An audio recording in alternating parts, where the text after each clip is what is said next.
because the premise of that whole thing was wrong. It was more from my end to be an escape mode. Most of us, sometimes we try to make some choices and decisions because we think that this might rescue me, this might fix my issues that we are not even aware that we have. But it's yuns. And then here we call it a drink, like a soda is a drink. In Tennessee, a lot of people called it a dope, and I said, dope?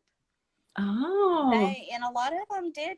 That was the word they used. So that was, it just took it takes a while to get. Right. At the face of everything, we go about living our life, we pursuing our careers, but internally there is an emotional disturbance that's lingering on. And sometimes we don't realize it, and we try to fix it with a lot of things, right?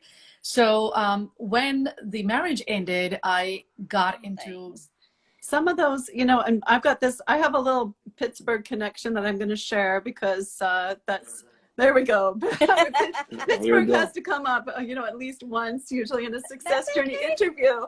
But but talking about huge here.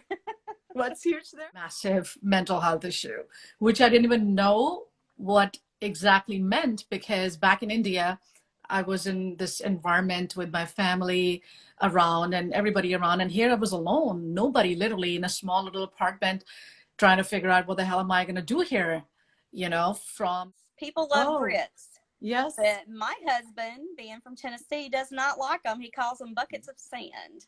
Oh, first time I had grits was here, but here in Philly, not here, I'm not in Philly, but I sometimes, my Alexa still thinks I'm in Philly. She's set to they haven't entirely moved.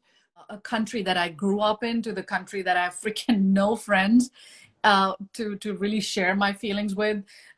It was just too much, new country, never saw snow, and just trying to pull my car out of a 3 feet snow thing, so it's like, and on top of that, I'm in panic attacks. So it was the darkest phase of my life back in 2014, and I thought it was the end. Like I was suicidal.